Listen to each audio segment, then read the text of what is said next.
আল্লাহ সুবহানাহু তাআলার মূলনীতি অনুযায়ী পৃথিবীতেও যদি মানুষ বিপদে পড়ে টাকা দিয়ে বাঁচার চেষ্টা করে, কেস কোর্ট কাচারি মামলা মোকদ্দমা মেডিকেল, এই যে ওসমান হাদিকে নিয়ে যাবে সিঙ্গাপুর, হেলিকপ্টার ভাড়া 50 লক্ষ টাকা। তাহলে দুনিয়াতে বিপদ আপদ পড়লে মানুষের টাকা লাগে, তো কিয়ামতের মাঠেও মানুষ যখন বিপদে পড়বে তখন টাকা দিয়ে বাঁচা যাবে, আল্লাহ টাকা দিয়ে বাঁচার সুযোগ করে দিবেন।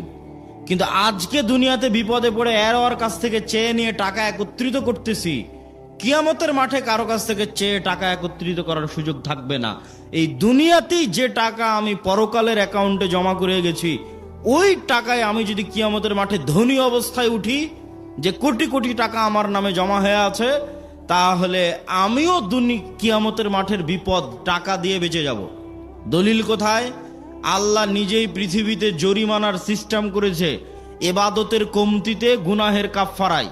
রমজান মাসে যখন তুমি স্ত্রীর সাথে সাংসারিক জীবনে গেছো, তখন তোমার কাফফারা হচ্ছে গোলাম আজাদ করা, 60 জন মিসকিনকে খাওয়ানো। তো গোলাম আজাদ করতে টাকা লাগে, 60 জন মিসকিনকে খাওয়াতে টাকা লাগে। তাহলে গুনাহের কাফফারায় টাকা, ইবাদতের কমতিতে টাকা। তুমি হজ করতে গেছো, ওমরা করতে গেছো, হজ ওমরা করতে গিয়ে কোথাও ভুল ত্রুটি হয়েছে, মুআল্লিম বলবে দম দাও, দম মানে খাসি দুম্বা কুরবানি করতে হবে। তাহলে ইবাদতের কমতিতে টাকা। এখন পৃথিবীর কোনো মানুষ গ্যারেন্টি দিতে পারবে না যে আমি আমার ইবাদতের জোরে জান্নাতে যাব, কেননা কেউ গ্যারেন্টি দেওয়া কঠিন যে আমি ফরজ সালাত একদিনও মিস দেইনি, একদিনও কাজা করিনি 10 বছর বয়স থেকে। কেউ যদি গ্যারেন্টি দেয় হ্যাঁ আমি গত 30 বছর 40 বছর এক ওয়াক্ত কাজা করিনি, এটা গ্যারেন্টি দেওয়া কঠিন।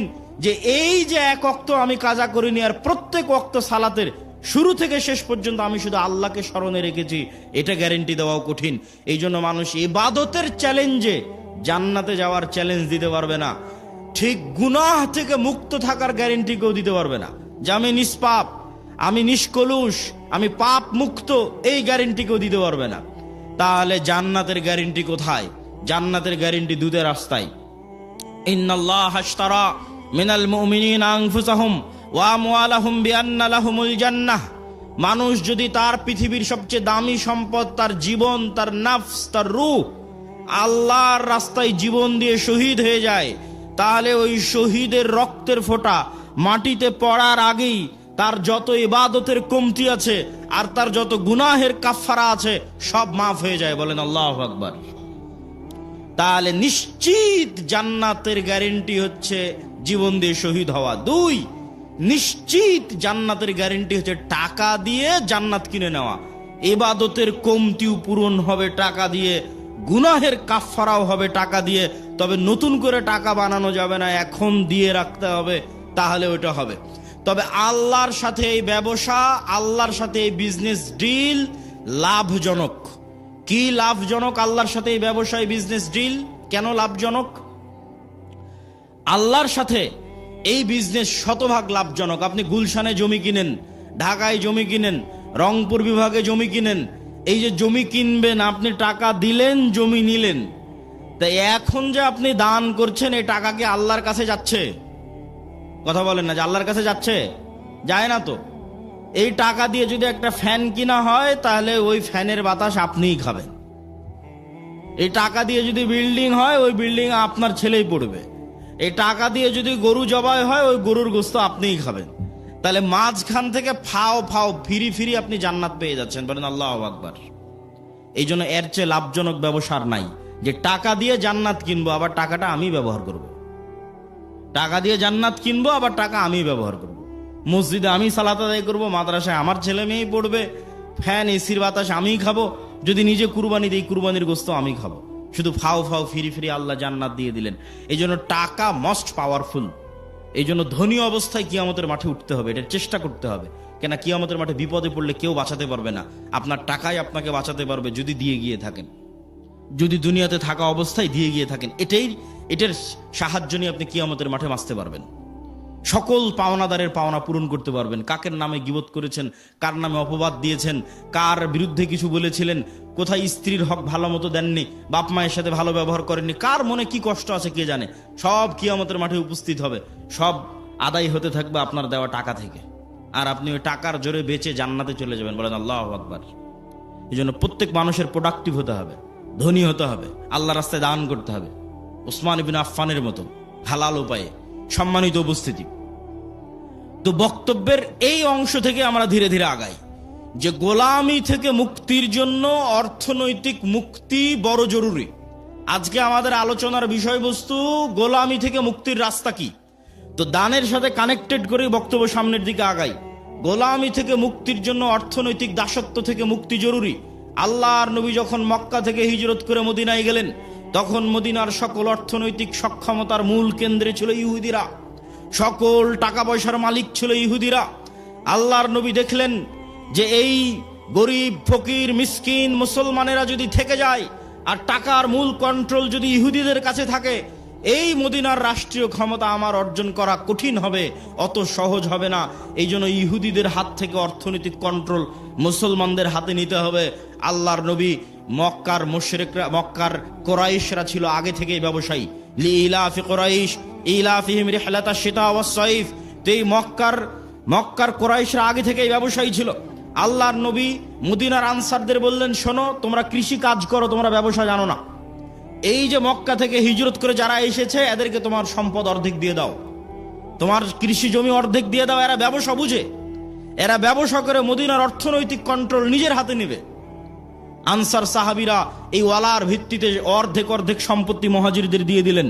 খালি হাতে আসা ওসমান, খালি হাতে আসা আব্দুর রহমান বিন আউফ, খালি হাতে আসা জুবাইর ইবনুল আওয়াম, এরা 5 বছর 10 বছরের মধ্যে মাল্টি মিলিয়নার কোটি কোটি টাকার মালিক হয়ে গেল।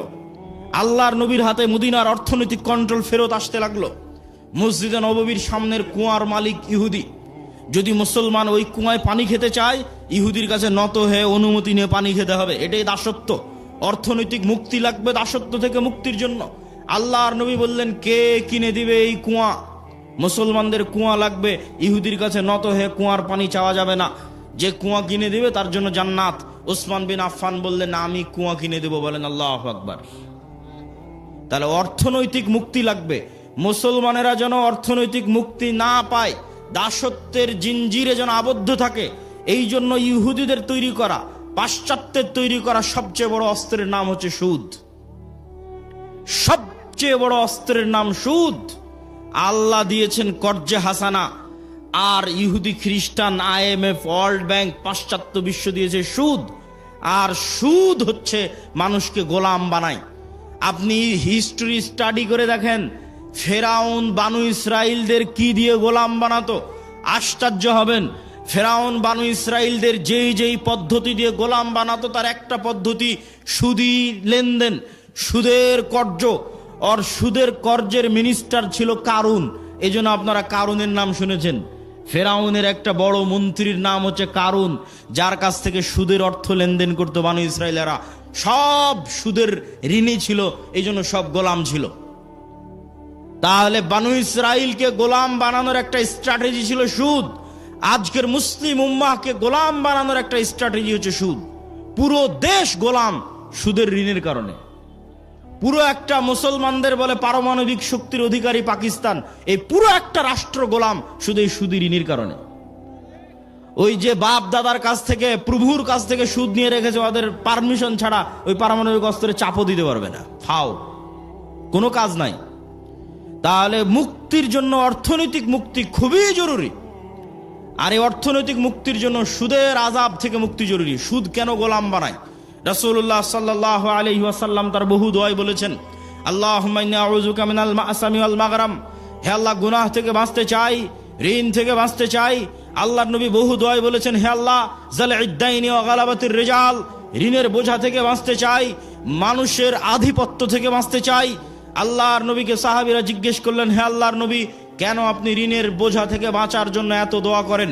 রাসূল সাল্লাল্লাহু আলাইহি ওয়াসাল্লাম বললেন, মানুষ যখন ঋণ নেওয়া শুরু করে তখন মানুষ মিথ্যা বলা শুরু করে, আর যখন মিথ্যা বলা শুরু করে তখন সে আর নেতা হতে পারে না, সে গোলাম। তাহলে আমাদের মা বোন যতজন কিস্তিতে লোন নিয়ে রেখেছে, এরা সবাই মিথ্যার প্র্যাকটিস করে। ওই কিস্তি মিস দেওয়ার জন্য, মাফ করার জন্য আর সন্তানকে পর্যন্ত মিথ্যা বলায়। তাহলে পুরো একটা কম যখন মিথ্যুক অবস্থায় গড়ে উঠতেছে, সুদের জন্য মিথ্যার প্র্যাকটিস করতেছে, এরা গোলাম, এরা জীবনে কোনোদিন নেতা হতে পারবে না। তাহলে নেতা হতে হলে সুদি লোন থেকে বাঁচতে হবে, কর্জ থেকে বাঁচতে হবে, যেন মিথ্যা না বলা লাগে, মিথ্যা বলা থেকে বাঁচতে হবে, না হলে নেতা হতে পারবেন না।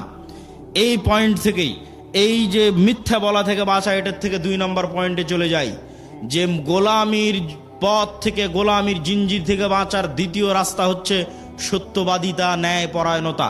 আমি গত 2 বছর এই বক্তব্য দিয়েছি, কিন্তু মানুষকে উদাহরণ দিতে পারিনি যে সত্যবাদিতা, ন্যায় পরায়ণতা মানে উদাহরণ কি।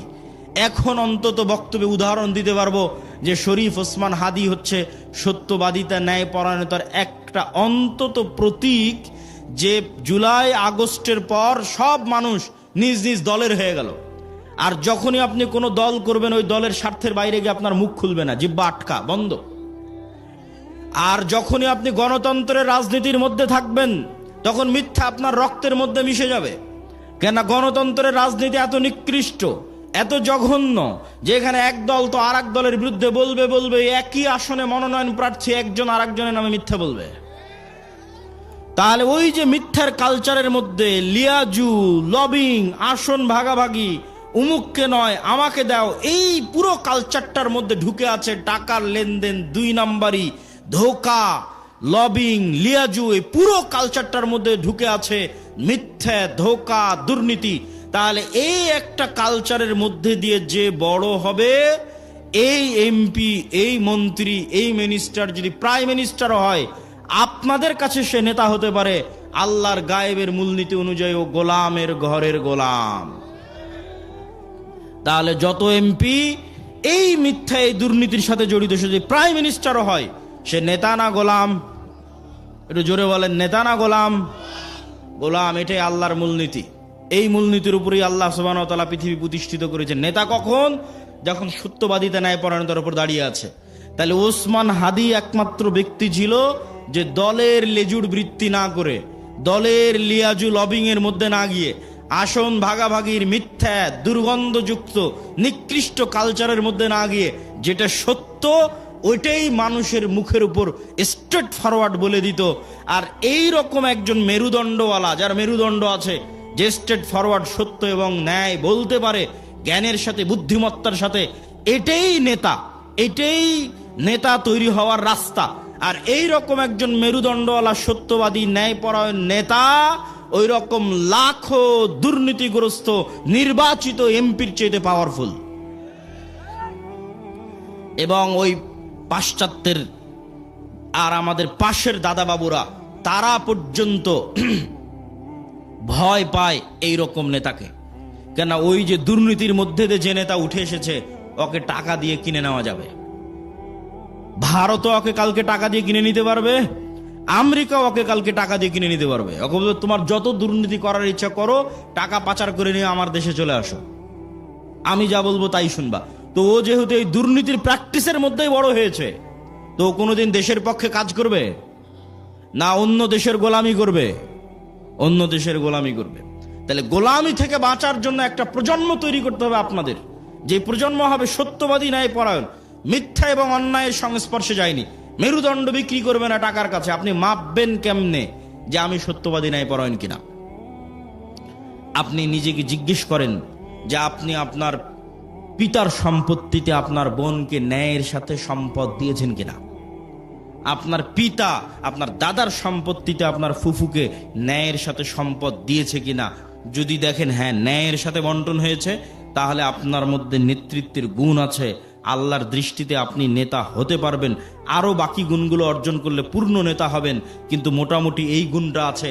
আর যদি দেখেন যে না, আপনি ন্যায়ের সাথে বন্টন করতে পারেননি, আপনি নিশ্চিত জেনে রাখেন, আপনি নিশ্চিত জেনে রাখেন, আজকে আপনি আপনার স্ত্রীর সাথে ন্যায় করতে পারেননি, আজকে আপনি আপনার বোনের সাথে ন্যায় করতে পারেননি, আজকে আপনি আপনার পিতা মাতার সাথে ন্যায় করতে পারেননি। ওয়াল্লাহি, আল্লাহর কসম করে বলছি, ওয়াল্লাহি আল্লাহর কসম করে বলছি, যে তার বোন তার ফুফুর সাথে ন্যায় করতে পারেনি, এই ব্যক্তিও যদি নির্বাচিত হয়ে ক্ষমতায় আসে, সেও গত 16 বছরের চেয়ে বড় দুর্নীতিবাজ হবে। তাহলে নেতা তখনই তৈরি হবে যখন ন্যায় এবং সত্যবাদিতা তার রক্তের মধ্যে থাকবে। আর মিথ্যা গোলামির কালচার। ইব্রাহিম আলাইহিস সালাতু ওয়াস সালামের 2 সন্তান, এক সন্তানের নাম ইসহাক আর এক সন্তানের নাম ইসমাইল। ইসহাককে রেখে দিলেন জেরুজালেমে, আর ইসমাইলকে রেখে দিলেন মক্কায়। ইসমাইল থেকে মোহাম্মদ পর্যন্ত এই দীর্ঘ সময়ে এই বানু ইসরাইলের সাথে কি হচ্ছে দেখেন, শর্টকাট। ইসহাকের সন্তান ইয়াকুব, ইয়াকুবের সন্তান ইউসুফ, ইউসুফের 11 ভাই মিলে পিতা মাতা মিলে মিশরে ইউসুফের মৃত্যুর পরে ফেরাউনের 300 বছরের গোলামি, ফেরাউনের গোলামি থেকে মুসার হারুনের হাত ধরে মুক্তি, মুসার হারুনের হাত ধরে মুক্তির পরে 40 বছর সিনাই মরুভূমিতে পাগলের মতো ঘুরপাক, 40 বছর পর ইউশা বিন নুনের হাত ধরে জেরুজালেম বিজয়, তারপরে পুনরায় আর এক জালেম বাদশার কারণে জেরুজালেম থেকে বিতাড়িত, তারপরে দাউদ, সুলাইমান এবং তালুতের মাধ্যমে জেরুজালেম বিজয়, জেরুজালেম থেকে সারা পৃথিবীতে শাসন ক্ষমতা প্রতিষ্ঠা, তারপরে আস্তে আস্তে জাকারিয়া, ইয়াহিয়া, ঈসা, মারিয়াম। এই যে দীর্ঘ সময় বানু ইসরাইলের, এই দীর্ঘ সময়ে বানু ইসরাইলের চরম উত্থান পতন হয়েছে, 2-3 বার গোলামির জিঞ্জিরে আবদ্ধ হয়েছে। তার মধ্যে সবচেয়ে বড় গোলামি ছিল ফেরাউনের 300 বছর। এই গোলামির জিঞ্জিরে আবদ্ধ হওয়ার কারণে এরা নবীর সন্তান হওয়ার পরও, ইব্রাহিমের সন্তান হওয়ার পরও, ইসহাকের সন্তান হওয়ার পরও এরা মিথ্যা বলা, ধোকা দেওয়া, 2 নম্বরই রাস্তা শিখে নিয়েছিল। এই জন্য আল্লাহ বলল, শনিবারের দিন তোমরা মাছ ধরবা না। দাউদ কোরআন পড়ে, মাছেরা কোরআন শুনতে আসে, জাবুর শুনতে আসে। এরা করলো কি, শনিবারের দিন মাছগুলো আটকে রেখে দিল, রবিবারের দিন ধরলো। কি পরিমাণ ধোকাবাজ! অথচ এরা নবীর সন্তান, ইব্রাহিমের সন্তান, এই সিলসিলার সন্তান। আর এইদিকে এই যে ইসমাইল থেকে মোহাম্মদ পর্যন্ত এই লম্বা সময়, সেম টাইম, এই লম্বা সময়ে মক্কায় কোনো নদী নাই, মক্কায় কোনো ফল ফসল উৎপাদন হয় না, মক্কা কোনো বড় ব্যবসায়িক কেন্দ্র নয়, মক্কা কোনো বড় রাজনৈতিক কেন্দ্র নয়। ফলত বিশ্বের কোনো পরাশক্তি, না রোমান না পারস্য, কেউ মক্কা দখল করেনি। মক্কা দখল করে কেউ কোনোদিন ইসমাইলের সন্তানদের গোলাম বানায়নি। ফলত ইসমাইল থেকে মোহাম্মদ পর্যন্ত ইসমাইলের সন্তানেরা শিরকে লিপ্ত হলেও 2 নম্বরই দুর্নীতি, জুয়াচুরি, ধোকা, এই রাস্তাগুলো থেকে অনেক অনেক দূরে ছিল। এর 2-1টা উদাহরণ আপনি দেখতে পাবেন। Abdul Muttalib, Abu Taleb, Abu Sufian. Abdul Muttalib Mohammad ইসলামের দাদা, ইনি মুশরিক, কিন্তু আব্দুল মুত্তালিবের হিস্ট্রিতে কেউ দেখাতে পারবে না যে ও মিথ্যুক, মানুষের সম্পদ মারে নাই, 2 নম্বরই করে ধোকাবাজি করে, এটা দেখাতে পারবে না। আবু তালেব মোহাম্মদ ইসলামের চাচা, মৃত্যু পর্যন্ত ইসলাম গ্রহণ করেনি আল্লাহর নবী এতবার বলার পরেও। কিন্তু আবু তালেব সত্যবাদী ছিল, ন্যায়পরায়ণ ছিল, মানুষকে ধোকা দিয়ে, মানুষের টাকা নিয়ে মেরে খাওয়া, জুয়াচুরি, ধোকাবাজি, এগুলো বুঝতো না। এই জন্য আল্লাহর নবী বলে গেছে, আল আইম্মাতু মিন কুরাইশ। মক্কা বিজয়ের পর প্রায় সব কুরাইশ ইসলাম গ্রহণ করে নিয়েছিল, সব। মক্কা বিজয়ের আগ পর্যন্ত তারা কাফের থাকতে পারে, আল্লাহ নবীর সাথে যুদ্ধ, মারামারি সবকিছু করেছে, কিন্তু মক্কা বিজয়ের পর প্রায় সব কুরাইশ ইসলাম গ্রহণ করে নিয়েছে। আল্লাহ নবী বলেন, আলা ইম্মাতু মিন কুরাইশ, আমার উম্মতে যতদিন নেতা হবে, খলিফা হবে, কুরাইশ বংশ থেকে হবে, ইসমাইলের সন্তান থেকে হবে। আবু বকর কুরাইশ বংশের, ওমর কুরাইশ বংশের, ওসমান কুরাইশ বংশের, আলী কুরাইশ বংশের, সব ইব্রাহিমের সন্তান, ইসমাইলের সন্তান। সম্মানিত উপস্থিতি, কি বুঝালাম এটার থেকে? গোলামি মে বদল জাতি হে কওমো কা জমিন। গোলামি করলে জাতির চরিত্র চেঞ্জ হয়ে যায়। আমরা যে 190 বছর ব্রিটিশের গোলামি করেছি এবং আমাদের স্বভাব চরিত্র চেঞ্জ হয়ে গেছে, তার একটা আলামত আমি নিজে ইউরোপ সফর করতে গিয়ে পেয়েছি। চাক্ষুষ একটা আলামত বলি। আমি মনে করতাম সারা পৃথিবী ইংরেজি ভাষা দিয়ে চলে। আমাকে যেহেতু কেউ কোনোদিন এই ভুলটা ভেঙে দেয়নি, আমি যেহেতু নিজে প্র্যাকটিক্যালি আমার এই ভুল ধরা পড়েছে, ফলত আমার রিয়েলাইজেশন অনেক গভীর। তো আমি মনে করতাম সারা পৃথিবী ইংরেজি দিয়ে চলে। ইংল্যান্ডেও থাকলাম প্রায় 1 বছর। এই ইংল্যান্ডে থাকা অবস্থায় যখন ফ্রান্স গেলাম, স্পেন গেলাম, ইতালি গেলাম, স্পেনের যখন কর্ডোভা, গ্রানাডায় যাওয়ার জন্য যে বিমানবন্দরে নামলাম, ওই বিমানবন্দরে নেমে এক্সিট লেখাটা আমি ইংরেজিতে খুঁজে পাচ্ছিলাম না। ইংরেজি ভাষার এত অনুপস্থিতি যে বাহিরে যে বের হব, কোন রাস্তা দিয়ে বের হব, কোথায় এক্সিট, কিছু খুঁজে পায় না, সব স্প্যানিশ ল্যাঙ্গুয়েজ। যারা এয়ারপোর্টে দায়িত্ব পালন করছে, ওদের সাথে গিয়ে যে ইংরেজিতে কথা বলবো, ওরাও ইংরেজি বোঝে না। আরে অন্তত এয়ারপোর্টে দায়িত্বশীল তো ইংরেজি বুঝবে। এত উন্নত রাষ্ট্র স্পেন, এত উন্নত রাষ্ট্র ফ্রান্স, এত উন্নত রাষ্ট্র ইতালি, ইংরেজি জানে না। আমার তো মাথায় ঘুরে গেল, কেন ইংরেজি জানে না? তখন আমি রিয়ালাইজ করলাম, আমার মদিনা ইসলামী বিশ্ববিদ্যালয়ের বন্ধু বাড়ি আফ্রিকা, ও বলতো আর ভাষা ফরাসি। আমি তখন এটা না অত গভীর চিন্তা করিনি যে ওর ভাষা ফরাসি কেন। ফ্রান্সে যখন গেলাম, দেখি ফ্রান্সে সব আফ্রিকান মুসলমান, ফ্রান্সে ভারত পাকিস্তানের মুসলমান কম, আফ্রিকার মুসলমান বেশি। ইংল্যান্ডে আবার ভারত পাকিস্তানের মুসলমান বেশি, আফ্রিকার মুসলমান কম। তখন সব রহস্য ভেদ হয়ে গেল যে ওর ভাষা কেন ফরাসি আর আমার কাছে কেন ইংরেজির এত গুরুত্ব, জন্মগত কেমনে অটোমেটিক। সবাই আমাদের দেশের মানুষ জানে যে ইংরেজি অনেক গুরুত্বপূর্ণ ভাষা, অথচ ইউরোপের অধিকাংশ দেশ ইংরেজির কোনো ভ্যালুই নাই, দামই নাই। ওরা এতটা অহংকারী, ফ্রান্স, ইতালি, স্পেন, জার্মান এতটা অহংকারী, ওরা ইংরেজি শিখবেই না। তাহলে আমি কেমনে জন্মগত মেনে বুঝে নিলাম যে ইংরেজি গুরুত্বপূর্ণ? এটাই 200 বছর যে আমরা ব্রিটিশের গোলামি করেছি, গোলামি মে বদল জাতি হে কওম কা জমির, আমরা নিজের অজান্তেই ওর গোলামির প্রভাব বহন করতেছি। আমি আব্দুল্লাহ নিজের অজান্তেই, আমার পূর্বপুরুষ 190 বছর ব্রিটিশের গোলাম ছিল, তার প্রভাব আমি আমার অজান্তে বহন করতেছি। আর আমার ওই বন্ধু যে আফ্রিকায় বাড়ি, ও ওর অজান্তে ইউরোপীয় উপনিবেশের গোলামির চিহ্ন বহন করতেছে। ঠিক এই যে আপনি দেখতেছেন মুসলমানেরা মারামারি কাটাকাটি, এই যে গণতন্ত্রের কালচার টিকিয়ে রাখা আছে, যেন এখানে আর সুদের কালচার টিকিয়ে রাখা আছে, যেন একটা মুসলমান নেতা সত্যবাদী ন্যায়পরায়ণ বের হয়ে আসতে না পারে, সব যেন মিথ্যুক আর দুর্নীতিবাজ বের হয়। এই জন্যই গণতন্ত্র দিয়ে রাখা আছে, এই জন্যই সুদী ব্যবস্থা দিয়ে রাখা আছে।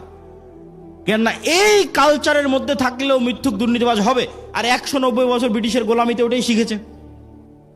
কেন গোলাম তো একটা রুটির জন্য মারামারি করে, গোলাম একটা রুটির জন্য আরেকজনকে হত্যা করে দিতে পারে। তাহলে এই যে গোলামির কালচার, এই গোলামির কালচার যতক্ষণ আপনি না ভাঙবেন, যেটা আমরা বহন করছি আমাদের অজান্তে ব্রিটিশদের গোলামির কারণে, যেমনটা বানু ইসরাইলরা ফেরাউনের গোলামি থেকে শিখেছিল, এই কালচার আমাদের ভাঙতে হবে। এই কালচার যতক্ষণ না ভাঙতে পারবেন, নেতা হতে পারবেন না। সত্যবাদী ন্যায়পরায়ণ হন, ইসমান হাদির মতো অটোমেটিক নেতা হয়ে যাবেন। আর এই গণতন্ত্রের কালচারে এইরকম সত্যবাদী ন্যায়পরায়ণ নেতা সহ্য করার মতো ক্ষমতা এই আধিপত্যবাদী দখলদারি শক্তির নাই, ফলত গুলি করে উড়িয়ে দিবে। সম্মানিত উপস্থিতি, পয়েন্ট নাম্বার 3, আমাদের 1 নাম্বার পয়েন্ট ছিল অর্থনৈতিক মুক্তি লাগবে গোলামি থেকে মুক্তির জন্য। 2 নাম্বার পয়েন্ট ছিল সত্যবাদী ন্যায়পরায়ণ হতে হবে। পয়েন্ট নাম্বার 3, ইমান বিল গায়েব এবং গায়েবী মদদ। একটা মূলনীতি আজকে এখান থেকে মুখস্থ করে যান, আল্লাহর আসমানি সাহায্য ছাড়া ইসলাম এবং মুসলমানদের বিজয় অসম্ভব, ফুল স্টপ। দুনিয়াবি শক্তি দিয়ে ইসলাম এবং মুসলমানদের বিজয় অতীতে কোনোদিন হয়নি, ভবিষ্যতে কোনোদিন হবে না, ফুল স্টপ। নবীদের হয়নি, আমার আপনার হবে না। মুসা দুনিয়ার শক্তি দিয়ে বিজয় লাভ করেনি, ইউশা বিন নুন দুনিয়ার শক্তি দিয়ে বিজয় লাভ করেনি, দাউদ সুলাইমান দুনিয়ার শক্তি দিয়ে বিজয় লাভ করেনি। মুহাম্মদ সাল্লাল্লাহু আলাইহি সাল্লাম বদরে, উহুদে, খন্দকে, বদরে মক্কার কাফের মুশরিক 1000, মুহাম্মদ সাল্লাল্লাহু আলাইহি সাল্লাম 300, উহুদে মক্কার কাফের মুশরিক 2000, মুহাম্মদ সাল্লাল্লাহু আলাইহি সাল্লাম 700, খন্দকে মুহাম্মদ সাল্লাল্লাহু আলাইহি সাল্লাম 700 থেকে 1000। আর মক্কার কাফের মুশরিক শুধু নয়, সারা আরবের কাফের মুশরিক একত্রিত হয়েছে 10,000। খন্দকের যুদ্ধে কোনো দুনিয়াবী শক্তি নাই যা মুহাম্মদ সাল্লাল্লাহু আলাইহি সাল্লামকে জয় লাভ করাতে পারে। এত অসম যুদ্ধ পৃথিবীতে হয় না, কিন্তু এই প্রত্যেকটা যুদ্ধে মুহাম্মদ সাল্লাল্লাহু আলাইহি সাল্লাম জয় লাভ করেছে দুনিয়াবী শক্তিতে না কার সাহায্যে? আল্লাহর সাহায্যে। আর একটা যুদ্ধে সাহাবীরা মনে করেছিল যে আজকে আমরা দুনিয়ার শক্তি দিয়ে জিতবো, ওই যুদ্ধের নাম হুনাইন। মক্কা বিজয়ের পরে এই যুদ্ধ হয়েছিল। মক্কা বিজয় যখন সব মুসলমান হয়ে গেছে, 12,000 সাহাবী হুনাইনের যুদ্ধে, আল্লাহর নবী নিজে চোখে কোনোদিন দেখেইনি, তার পিছে 12,000 মানুষ দাঁড়িয়ে আছে। সাহাবীরা কোনোদিন দেখেনি 12,000-এর জামাত। 300 জন নিয়ে যুদ্ধ করেছে, 700 নিয়ে যুদ্ধ করেছে, 1000 নিয়ে যুদ্ধ করেছে, আজকে হুনাইনে 12,000। তখন সবার আল্লাহর উপর, মুহাম্মদ সাল্লাল্লাহু আলাইহি সাল্লাম বাদ দিয়ে অধিকাংশ সাহাবীর আল্লাহর উপর ভরসা কমে নিজেদের উপর ভরসা চলে এসেছে। যে আজকে হাই কনফিডেন্স, মক্কা বিজয় করেছি আর এখন হুনাইনের যুদ্ধ আমাদের পরাজিত করে কে? আর হুনাইনের যুদ্ধ শুরু হওয়ার আধা ঘন্টা পার হয়নি, 1 ঘন্টা পার হয়নি, সব দৌড়ে দৌড়ে পালাচ্ছে। তাহলে নবীর জীবদ্দশায় দুনিয়ার শক্তিশালী হওয়ার পরেও বিজয় হচ্ছে না পরাজয় হচ্ছে? একটু জোরে বলেন তো, জয় হচ্ছে না পরাজয় হচ্ছে? নবীর জীবদ্দশায় দুনিয়ার শক্তিতে বিজয় হচ্ছে না, কার সাহায্য লাগে বিজয়ের জন্য? আল্লাহর সাহায্য লাগে। এই আল্লাহর সাহায্য পাওয়ার সিক্রেট যতদিন না জানবে, আর এই সিক্রেট যতদিন বাস্তবে প্রয়োগ না করবেন, ততদিন দুনিয়ার রাস্তা দিয়ে আপনি যতই চেষ্টা করেন আপনার বিজয় হবে না। এটা নিশ্চিত জেনে রাখেন। আপনার ভরসা দুনিয়ার উপর দেখেই তো আপনি চেষ্টা করতেছেন যে হ্যাঁ, মন্দিরগুলো পাহারা দিয়ে যদি ভোট পাওয়া যায়। মন্দির পাহারা কেন? আপনি যদি প্রত্যেকটা হিন্দুকে একটা করে মন্দির বানিয়ে দেন, দিয়ে যদি মনে করেন দুনিয়ার শক্তি দিয়ে ইসলামকে বিজয় করবেন, আপনার ব্যক্তি স্বার্থ আদায় হতে পারে। দুনিয়ার শক্তি দিয়ে ইসলাম বিজয় হয় না, হয়নি, কিয়ামত পর্যন্ত হবে না। তাহলে ইসলাম বিজয় হবে কোনটা? যেটাতে আল্লাহর সাহায্য আসবে। আল্লাহর সাহায্য পাওয়ার শর্ত পূরণ করেন, ইসলাম বিজয় হবে। আর আল্লাহর শর্ত পাওয়ার সাহায্য পূরণ করবেন না, আল্লাহর ঠেকা পড়েছে, আপনাকে দিয়ে ইসলামকে বিজয় করতে হবে। আল্লাহ বলেছে ইউরিদুনা লিইউতফিউ নূরাল্লাহ ওয়াল্লাহু মুতিম্মু নূরিহি ওয়ালাউ কারিহাল কাফিরুন। ইসলাম আল্লাহর নূর, আর এই নূর সারা পৃথিবীতে বিজয়ী হবে, এটা আল্লাহর ওয়াদা। বলেন আল্লাহু আকবার। হুয়াল্লাযী আরসালা রাসূলাহু বিল হুদা ওয়া দীনিল হক লিইয়ুযহিরাহু আলাদ দীনি কুল্লি। আমি এই দিন মুহাম্মাদের উপর অবতীর্ণ করেছি, এই দিন সারা পৃথিবীতে বিজয়ী হবে। বলেন আল্লাহু আকবার। এটা আল্লাহর ওয়াদা। তবে আল্লাহ ইসলামের বিজয়ের জন্য আমার আপনার মুখাপেক্ষী নয়, কিন্তু আমি আপনি যদি শর্ত পূরণ না করি বিজয় হবে না। শর্ত পূরণের 1 নম্বর শর্ত ঈমান বিল গায়বে ইয়াকিন লাগবে। শর্ত পূরণের 2 নম্বর শর্ত সৎ আমল লাগবে। শর্ত পূরণের 3 নম্বর শর্ত শিক্ষা এবং জ্ঞানে এগিয়ে যেতে হবে। ঈমান বিল গায়বের উপর বিস্তারিত আলোচনা বহু বক্তব্যে করেছি। আজকে যা আলোচনা করছি সব আল্লাহর পথে যাত্রা এই বইয়ের মধ্যে আছে। ঈমান বিল গায়বের বিস্তারিত আলোচনা এই আল্লাহর পথে যাত্রা বইয়ের মধ্যে আছে। প্রত্যেক মসজিদে, প্রত্যেক স্কুল, কলেজ, ইউনিভার্সিটিতে এই বইয়ের উপর পাঠচক্র হওয়া উচিত।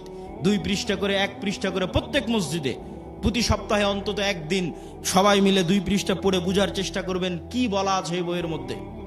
এই বই থেকে আমাদের আল্লাহর পথে যাত্রা তথা আল্লাহর সাথে সম্পর্ক, ঈমান বিল গায়বের যাত্রাটা শুরু হবে। 2 নম্বর শর্ত কি পূরণ করতে হবে? সৎ আমল। দেখেন মুহাম্মদ সাল্লাল্লাহু আলাইহি ওয়াসাল্লাম বদরের যুদ্ধের দিন এত লম্বা সালাত, এত লম্বা দোয়া, এত লম্বা রাতের সালাত যে আবু বকর রাদিয়াল্লাহু তাআলা আনহু পর্যন্ত ক্লান্ত হয়ে গেছে। আল্লাহর নবী, আপনি নবী, আপনার এত রাতের সালাতের প্রয়োজন? আল্লাহর নবী কেন রাতের সালাতে দাঁড়িয়ে আছে জানেন? আল্লাহর নবী আমার আপনার চেয়ে গায়েব বেশি জানে। আমার আপনার যে গায়েবের মূলনীতি ওনার জানা আছে, আল্লাহ ওনাকে ওহির মাধ্যমে জানিয়ে রেখেছে। সেটা কি? সেটা হচ্ছে তুমি বদরের যুদ্ধে তোমার শক্তি দিয়ে জিততে পারবে না। মুহাম্মদ, তোমার শক্তি দিয়ে বদরে বিজয় হবে না। বদরে বিজয় হবে কার সাহায্যে? আল্লাহর সাহায্যে। আর আল্লাহর সাহায্য পাওয়ার সিক্রেট হচ্ছে রাতের সালাত। তুমি আল্লাহর সাহায্য পেতে চাও, যত বড় নবী হও রাতের সালাতে দাঁড়াতে হবে। ফাতাহাজ্জাত বিহি নাফিলাতাল লাক আসা ইয়াবআসাকা রাব্বুকা মাকামাম মাহমুদা। তুমি সর্বশ্রেষ্ঠ নবী হওয়ার পরেও আল্লাহর সাহায্য আসমান থেকে দুনিয়াতে আনার জন্য শ্রেষ্ঠতম নবী হওয়ার পরেও তোমাকে রাতের সালাতে ঘন্টার পর ঘন্টা দাঁড়িয়ে থাকতে হবে। আর বাংলার মানুষেরা স্বপ্ন দেখে নামাজ 5 ওয়াক্ত সালাত আদায় না করেই খালি ভোট দিয়ে ইসলামকে বিজয় করে দিবে। অসম্ভব, এটা অসম্ভব, ইম্পসিবল। আপনাকে ন্যূনতম আল্লাহর সাহায্য পাওয়ার পূর্ব শর্ত পূরণ করতে হবে। সেই পূর্ব শর্তের 2 নম্বর হচ্ছে সৎ আমল। রাতের সালাত না পারেন 5 ওয়াক্ত সালাত ঠিক রাখতে হবে। আর রাতের সালাত আর সকাল সন্ধ্যার জিকির মোস্ট পাওয়ারফুল। সকাল সন্ধ্যার জিকির কেন পাওয়ারফুল? মুসা আলাইহিস সালাতু ওয়াস সালাম ফেরাউনের উপর বিজয় লাভ করবেন, অথচ মুসা আলাইহিস সালাম আমার এবং আপনার চেয়ে দুর্বল। মুসা আলাইহিস সালামকে আল্লাহ বলছে, যাও ফেরাউনের কাছে, ওয়ালা তানিয়া ফি যিকরি, সব সময় আমাকে স্মরণে রাখবা, জিকির ভুলবা না। জিকির না করলে তুমি জিততে পারবে না। জাকারিয়া আলাইহিস সালাতু ওয়াস সালাম আল্লাহর কাছে সন্তান চাইলেন, আল্লাহ বললেন সন্তান হবে। বন্ধা স্ত্রী, বার্ধক্য বয়স, কেমনে সন্তান হবে? আল্লাহ আলামত বলেন। আল্লাহ বললেন সকাল সন্ধ্যা জিকির করো, সন্তান হবে। সকাল সন্ধ্যা জিকির পৃথিবীর এমন বড় সিক্রেট, যা দিয়ে পৃথিবীর এমন কোনো অসম্ভব নাই, যা সম্ভব করা সম্ভব নয়। মুসা যদি ফেরাউনকে পরাজিত করতে পারে, এই অসম্ভব যদি সম্ভব হয়ে যেতে পারে, জাকারিয়াকে যদি আল্লাহ সন্তান দিয়ে দিতে পারে, তো সকাল সন্ধ্যার জিকির দিয়ে পৃথিবীর সব অসম্ভবকে সম্ভব করা যাবে। কেননা আপনার এই ইয়াকিন থাকতে হবে, ইউসাব্বিহু লিল্লাহি মা ফিস সামাওয়াতি ওয়া মা ফিল আরজ, আসমান জমিন এবং তার মধ্যে যা কিছু আছে, জীব জন্তু, জড় বস্তু, জড় পদার্থ, কীট পতঙ্গ, এই টিস্যু, এই বই, মাইক, মোবাইল, এই কাঠের ডায়াস, এই ক্যামেরা, যা দেখতে পাচ্ছি, এরা এখনো 24 ঘন্টা আল্লাহর তাসবিহ পাঠ করতেছে। বলেন আল্লাহু আকবার। এটা গায়েব। এই গায়েবের মূলনীতি আল্লাহ কোরআনে দিয়ে দিয়েছে যে তোমরা তো গায়েব জানো না, তোমাদেরকে জানিয়ে দিচ্ছি। এরা সবাই তাসবিহ পাঠ করতেছে। তাহলে আপনিও যখন সকাল সন্ধ্যার জিকির করবেন, এরাও আপনার সেই তাসবিহ বুঝবে। সুলাইমান আলাইহিস সালামেরটা বুঝতো, সুলাইমান আলাইহিস সালাম ওদেরটাও বুঝতো। এরা পরস্পর আমি যদি সুবহানাল্লাহি ওয়া বিহামদিহি সুবহানাল্লাহিল আযীম বলি, এগুলো সব কিয়ামতের মাঠে সাক্ষী দিবে। এরা শুনছে, কিয়ামতের মাঠে সাক্ষী দিবে। বলেন আল্লাহু আকবার। মুয়াজ্জিনের আজান যত দূর পর্যন্ত যাবে, এই প্রত্যেকটা জীব জন্তু, কীট পতঙ্গ, জড় বস্তু, জড় পদার্থ এরা শুনে, এরা নিজেরা তাসবিহ পড়ে, এরা মানুষের তাসবিহ শুনে। মুয়াজ্জিনের আজান যত দূর পর্যন্ত যাবে, পৃথিবীর প্রত্যেকটা ধূলিকণা বালিকণা কিয়ামতের মাঠে ওই মুয়াজ্জিনের পক্ষে সাক্ষ্য দিবে। বলেন আল্লাহু আকবার। এই জন্য জিকির মোস্ট পাওয়ারফুল, সবচেয়ে পাওয়ারফুল। আল্লাহ আসমান জমিন সৃষ্টি করেছেন আওয়াজ দিয়ে, আল্লাহ আসমান জমিন ধ্বংস করবেন আওয়াজ দিয়ে। পৃথিবীর প্রত্যেক জীবজন্তু, জড় বস্তু, জড় পদার্থ সবসময় আওয়াজ বের করতেছে, আল্লাহর তাসবিহ পাঠে আওয়াজ বের করতেছে। সব ফেরেশতা সবসময় আল্লাহর তাসবিহ পাঠে আওয়াজ বের করতেছে। আওয়াজ সবচেয়ে মোস্ট পাওয়ারফুল। এই জন্য মুসলমানদের মুজিজা মুসা আলাইহিস সালাতু ওয়াস সালাম, মুহাম্মদ সাল্লাল্লাহু আলাইহি ওয়াসাল্লামের মুজিজা মুসা আলাইহিস সালামের লাঠির চেয়ে, ঈসা আলাইহিস সালামের মৃতকে জীবিত করার চেয়ে বেশি পাওয়ারফুল। কেন? মুহাম্মদ সাল্লাল্লাহু আলাইহি ওয়াসাল্লামের মুজিজা কোরআন, সরাসরি আল্লাহর আওয়াজ। বলেন আল্লাহু আকবার।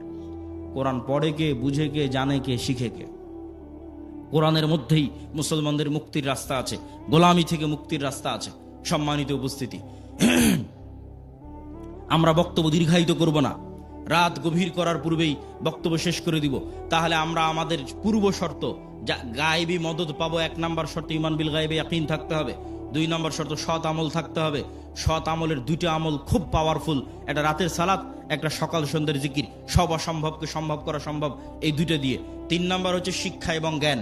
আল্লাহ পৃথিবী যেই মূলনীতির উপর তৈরি করেছে, এই মূলনীতি আল্লাহ ভাঙে না, খুব কম সময় ভাঙে। আগুনের মধ্যে যদি সবচেয়ে বড় পরহেজগার মানুষকে নিক্ষেপ করা হয়, আগুন জ্বালিয়ে দিবে। এভাবে আগুনকে ডেভেলপ করা আছে। ইব্রাহিমের ক্ষেত্রে আল্লাহ রুল ব্রেক করেছে, সবার ক্ষেত্রে করবে না। ওই যে সূরা বুরুজের দেখেন, পুরো একটা জাতিকে আগুনে নিক্ষেপ করে দেওয়া হয়েছে, সবাইকে আগুন পুড়িয়ে দিয়েছে। সূরা বুরুজের ঘটনা, পুরো একটা জাতিকে ইমানের কারণে আগুনে নিক্ষেপ করা হয়েছে, সবাই আগুনে জ্বলে গেছে, পুড়ে গেছে, কিন্তু ইমান ত্যাগ করেনি। তাহলে এই যে মূলনীতির উপর আল্লাহ পৃথিবী সাজিয়েছে, এটা আল্লাহ সাধারণত ভাঙে না। আপনি মোবাইল যে ফাংশন ব্যবহার করবেন, ওই ফাংশন ইহুদিও ব্যবহার করলে একই সার্ভিস পাবে, মুসলমান ব্যবহার করলে একই সার্ভিস পাবে।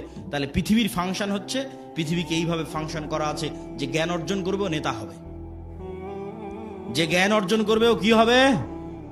নেতা হওয়ার শর্ত কি বলেন তো, একটু জোরে বলেন তো, কি অর্জন করা? জ্ঞান অর্জন করা। দলিল, আল্লাহ নিজেই সবার চেয়ে বড় জ্ঞানী। দলিল, আদম আলাইহিস সালাম ফেরেশতা জিনের চেয়ে জ্ঞানী। দলিল, আল্লাহ তালুতকে নেতা বানিয়েছে শুধু জ্ঞানের কারণে। আর কত অসংখ্য দলিল নেবেন, তার হিসাব নাই।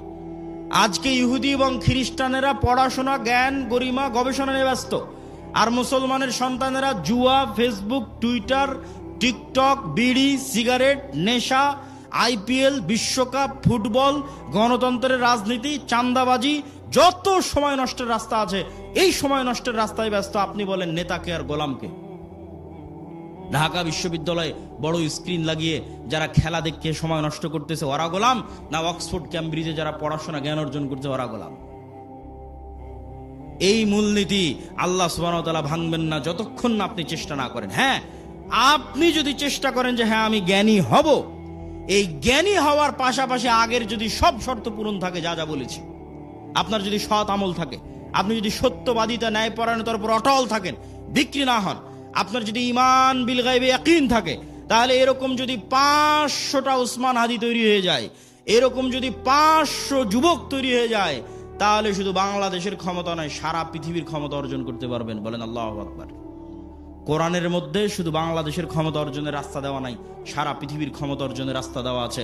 আল্লাহ সুবহানাহু ওয়া তাআলা আমাদেরকে কবুল করুক। বলেন আল্লাহুম্মা আমিন। আমরা যেন আমাদের একটা প্রজন্মকে এই আদর্শগুলোর উপর গড়ে তুলতে পারি। এই জন্যই তো আমরা মক্তব করছি, এই জন্যই তো মাসিক আল ইতিসাম আপনাদের নিতে বলছি, এই জন্যই তো আমাদের মক্তবের সিলেবাস আমার লেখা, যাতে আপনাদের সন্তানদের ব্রেনের মধ্যে আমরা এই জিনিসগুলো ঢুকিয়ে দিতে পারি। আমি জানি না কেন এখনো আপনারা মক্তবের ট্রেনিং এর জন্য আপনাদের শিক্ষকদের পাঠান না। যাতায়াত খরচ লাগে না, বই পুস্তকের খরচ লাগে না, থাকা খাওয়ার খরচ লাগে না, তারপরেও আপনি মক্তবের ট্রেনিং এ নাই, শুধু প্রোগ্রাম নেওয়ার সময় আছেন। এই সিস্টেম পরিবর্তন করতে হবে। মক্তবি মূল, শতভাগ মুসলমানের সন্তানকে কোরআন ও দ্বীন শিখাতে হবে। কোথায় শিখাবো? জামিয়া সালাফিয়ায়? সম্ভব নয়। জামিয়া সালাফিয়া বা মাদ্রাসায় সারা বাংলাদেশের 2% ছেলে মেয়ে পড়ে। শতভাগ মুসলমানের সন্তানকে কোরআন ও দ্বীন শিখাতে চাইলে মসজিদেই যেতে হবে, মক্তবে যেতে হবে। এই জন্য আমি কড়া করে বলেছি যে মসজিদের এসি বিক্রি করে তোমরা মক্তব চালাও। এই জন্য বলেছি ওই কমিটিকে পদত্যাগ করাও যে মসজিদে মক্তব চালাতে পারে না, আর টাইলস খুলে নিয়ে গিয়ে মক্তবে শিক্ষকের বেতন দাও। তুমি বুঝো না শিক্ষার গুরুত্ব, জ্ঞানের গুরুত্ব? ইহুদি খ্রিস্টানদের থেকে দেখে শিখতে পারো না? শুধু দুনিয়াবি সাজ সজ্জা চাক চিক্ক দিয়ে নেতৃত্ব হয় না, জ্ঞান ছাড়া নেতা হওয়ার কোনো রাস্তা নাই। এই জন্য মক্তব পরিচালনা করতে হবে, শিক্ষকদের ট্রেনিং দিতে হবে, মাসিক আল ইতিসাম প্রতি মাসে নিতে হবে। এত ব্যস্ততার মধ্যে প্রতি মাসে 3টা লেখা থাকে মাসিক আল ইতিসামে, আমার নিজের সম্পাদকীয় থাকে, মিন্নাতুল বাড়ি থাকে, স্বাভাবিক একটা প্রবন্ধ থাকে। আপনাদের আজকের একদিনের নাস্তার চাইতেও 1 মাসের একটা মাসিক আল ইতিসামের দাম কম। ওই মাসিক আল ইতিসাম যদি আপনি না নেন, না পড়েন, তাহলে আপনার কাছে আমি মেসেজটা পৌঁছাবো কিভাবে? এই একদিনের তো এটা অস্থায়ী সম্পর্ক। এই জন্য মাসিক আল ইতিসাম, মক্তব, জামিয়া সালাফিয়ার সাথে শিক্ষা প্রতিষ্ঠানগুলোকে মুআদালা করা, এবং আমাদের যে কর্জে হাসানা প্রজেক্ট আমরা চালু করেছি মুসলিম বাইতুল মাল, সুদের বিরুদ্ধে যুদ্ধ করার জন্য, মুসলিম সন্তানদেরকে অর্থনৈতিকভাবে সুদ মুক্ত রাখার জন্য আমাদের এই মুসলিম বাইতুল মালের কর্জে হাসানা প্রজেক্টে আমরা ইতিমধ্যে 30-এর অধিক মানুষকে কর্জ দিয়েছি। প্রায় 15 থেকে 20 লক্ষ টাকার কাছাকাছি আমাদের কর্জ দেওয়া আছে। এটা ধীরে ধীরে আরো বাড়তেছে। যদি রিটার্ন, মানুষ যদি ধোকা না দেয়, এই প্রজেক্ট থেকে যদি মানুষ রিটার্ন দেয় বিনা সুদে 90%-এরও বেশি, তাহলে ইনশাল্লাহ একদিন এই প্রজেক্ট বাংলাদেশে বিপ্লব নিয়ে আসবে। বলেন আল্লাহ কবুল করুক, আল্লাহুম্মা আমিন। একদিন এটা বাংলাদেশের শতভাগ ইসলামী ব্যাংকে পরিণত হয়ে যাবে ইনশাল্লাহ, যদি আল্লাহ কবুল করে। বলেন আল্লাহুম্মা আমিন। এই জন্য আমরা কি আহ্বান করেছি জানেন? আমরা আমাদের কর্জে হাসানা ফান্ডে কারো দান চাই না। কেন? আমরা চাই মানুষের মধ্যে কর্জে হাসানা কালচার তৈরি হোক।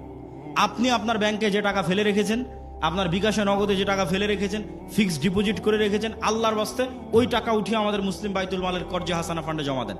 আপনার যখন প্রয়োজন আবার উঠিয়ে নেবেন।